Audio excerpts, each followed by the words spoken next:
ఆగ్నేయ బంగాళాఖాతంలో ఏర్పడిన అల్పపీడన ప్రభావంతో తిరుపతి, చిత్తూరు జిల్లా వ్యాప్తంగా భారీ వర్షాలు కురుస్తున్నాయి. గత రాత్రి నుంచి ఎడతెరిపి లేని వర్షాలతో పలుచోట లోతట్టు ప్రాంతాలు జలమయమయ్యాయి. అదేవిధంగా జిల్లాల్లోని జలాశయాలు, వాగులు, వంకలు, చెరువులు నిండుకుండను తలపిస్తున్నాయి. తిరుమలలో భారీ వర్షం కురుస్తుండటంతో భక్తులు ఇబ్బందులు ఎదుర్కొంటున్నారు. దీంతో చలి తీవ్రత పెరిగింది. వర్షం కారణంగా శ్రీవారి భక్తులు తీవ్ర ఇబ్బందులు పడుతున్నారు. ఎడతెరిపి లేకుండా కురుస్తున్న వర్షాలకు గోగర్భం, పాశ వినాశనం, జలాశయాలు పూర్తిస్థాయిలో నిండిపోయాయి. జలాశయాల వద్ద అధికారుల పర్యవేక్షణ కొనసాగుతుంది. మరోవైపు భారీ వర్షాలతో తిరుమల తిరుపతి దేవస్థాన అధికారులు అప్రమత్తమయ్యారు. ఘాట్ రోడ్లో కొండ చర్యలు విరిగిపడే అవకాశం ఉండడంతో ఇంజనీరింగ్ అధికారులు అప్రమత్తం చేశారు. తిరుపతిలో భారీ వర్షానికి తిరుపతి వీధులు జలమయమయ్యాయి. లక్ష్మీపురం కూడలి, గొల్లవాణిగుంటలోని లోతట్టు ప్రాంతాల్లో వరద నీరు ప్రవహిస్తుంది. వెస్ట్ చర్చి కూడల్లో రైల్వే అండర్ బ్రిడ్జ్ వర్షపు నీటితో నిండింది.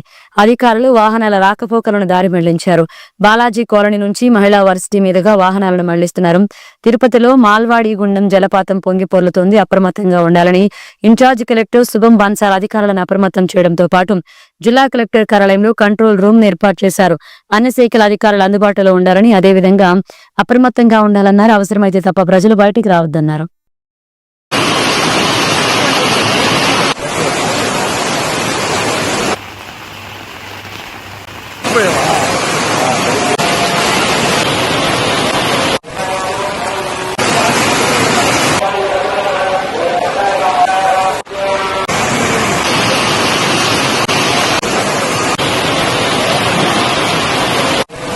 అంతే మీ భక్తి అంతే ఇంకా